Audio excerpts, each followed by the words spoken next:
Welcome to the Counselor Soapbox video channel. Today's episode, Learning About Alcohol, Part 17, Dysfunction Changes the Family. Not every family is the same, but people who work with dysfunctional families have noticed that there's a tendency for families to assume certain family roles. There is usually the alcoholic or the drug addict or other dysfunctional person. There is a codependent, someone who's very involved in trying to arrange the family so as not to upset the impaired person. As more people are added to this family, typically children, they seem to be assigned various family roles. It's almost as if the family has a whole stack of hats in a closet somewhere, and when the child is born, they go and they get a hat and put it on the child. The first child, or oldest child, often becomes the hero. This is the kid who goes to school as student body president, is on the sports team, maybe captain of the football team, and then goes to work after school and earns some extra money to help his family with expenses. All of this takes the spotlight off the parent, who is the alcoholic, who may be too drunk to contribute to the family. Later on, there might be another child who is the lost child. I'd like to call this child Janie. She comes home from school, goes up to her room and studies, and no one ever even knows she's at home. At some point, Janie graduates from high school, and she packs her things and moves to France. It may be 2 weeks before anybody in the home notices that Janie has not shown up. There may be a child who is the mascot or the clown. They often get in trouble at school for telling jokes, making funny noises, and so on. Their clowning around takes the emphasis and the attention off of the other family dysfunction. And often there is one child who is given the label black sheep, or they're the scapegoat. So whatever is wrong in the family, it's that child's fault. This child often gets in trouble at school, is in the principal's office. Mom has to run down and do things about this child. Now, these roles are not fixed. We've seen recently some of the heroes in families who have joined the military, gone off to the Middle East, and perhaps gotten killed. Then suddenly the family has no hero to help out.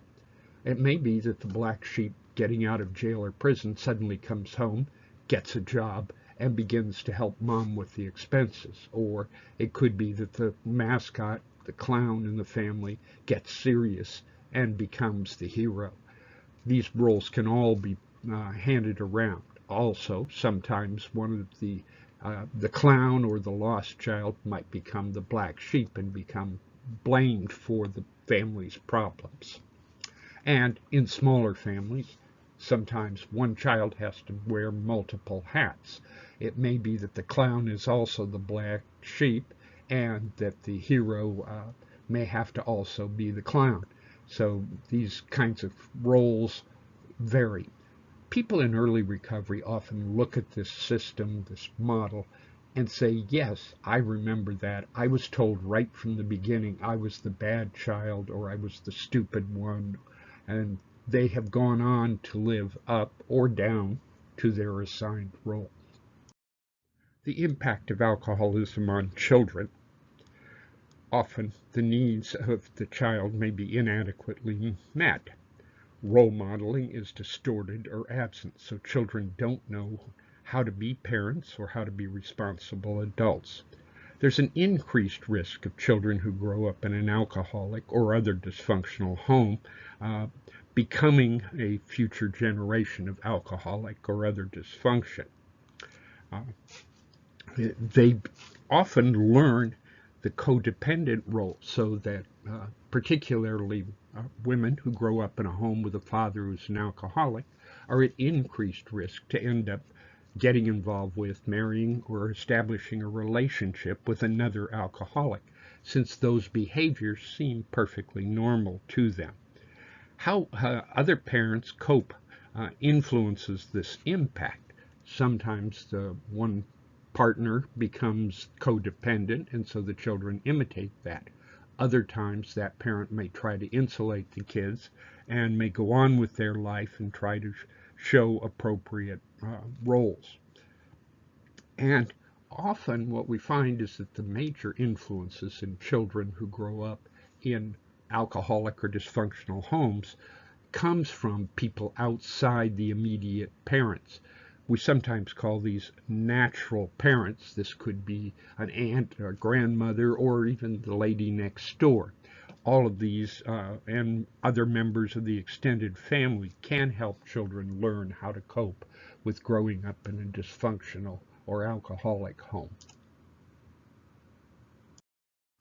More about the effects of growing up in an alcoholic home on children. They lack good role models, and as they grow, they may have difficulty in their relationships and when they become parents in parenting. This model applies beyond alcoholic families to all kinds of dysfunction. And often people who grow up in a dysfunctional home begin to think that this kind of life is normal. Claudia Black tells a story about a young girl who got so used to seeing her father passed out on the front lawn, and her mother describes this as camping out, that she began to think that that was normal, and that's what all fathers did on Friday night. There's been quite a bit of study and even a number of books written about ACA, adult children of alcoholics. There's a series of characteristics that are common, though not every child who grows up in an alcoholic home develops all of these characteristics when they become adults. But it's a way of helping people who grew up in that kind of home see how some of their adult behaviors may have been influenced. Some of the characteristics we see are a fear of losing control, a very strong need to always be in control of everything. They're also very afraid of feelings. They don't feel what they're feeling. They often are either super responsible, or when they aren't super responsible, then they're totally irresponsible. They often can't relax or have fun. This comes from growing up in an alcoholic home where at any moment things could change. Often they are used to harsh criticism, and they are very harsh in their own self-criticism. They often take the victim stance that whatever happens to them is the result of someone else's doing. And they can grow to prefer chaos in their life, even becoming uncomfortable if life becomes too simple and easy. They're often very poor at close relationships and are prone to black and white thinking. Either they are perfect or they are no good. And often people who grow up in an alcoholic home have no idea what normal is. They may spend a lot of time at social events or at jobs looking around to see what other people are doing and copying those behaviors because they didn't learn what a normal behavior should be. Resiliency is an important factor in how some people are able to bounce back more readily than others. It's been studied, and there are also efforts to help children, or even adults, develop more resiliency. The idea here is it's not how many times life knocks you down, but how many times you're able to get back up. Resiliency can be fostered by self-concept. People who have a clear sense of self and who they are. Can also be fostered by the influence of extended family members or supporters from outside the family. Having one person who really believes in a child can increase that child's self-confidence and their belief in themselves. This video series has been aimed at alcohol and alcoholism in the family, but it's important to note that other drugs have had a severe impact on the family. One of those impacts has been the casualties in the war on drugs. A much larger percentage of our population has been incarcerated as a result of that war on drugs. Most frequently it is the fathers. So more children than ever have grown up in homes where there is no father or where the father has been absent for long periods of time. This has particularly been a problem for minorities. There have been more single father families. The meth epidemic has been an equal opportunity destroyer, with more women running the streets and doing meth, and more fathers becoming the primary caregiver for their children. And we've also come to realize the impact of second and third hand drug use. This comes from people who smoke drugs, and so others inhale it.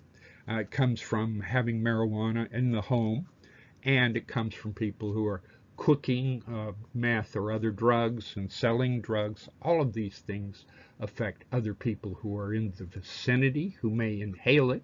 It also means that the residue from drug use and drug manufacture may be present in the home even after the people who were drug involved move out, the place has been cleaned, and new people move in.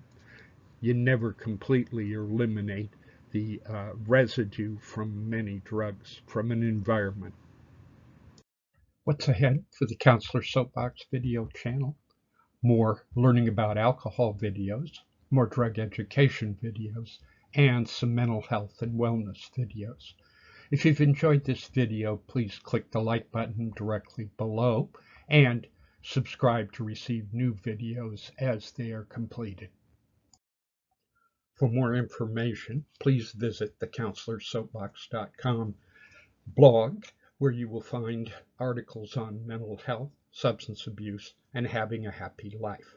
The David Joel Miller fiction and nonfiction books are available on Amazon.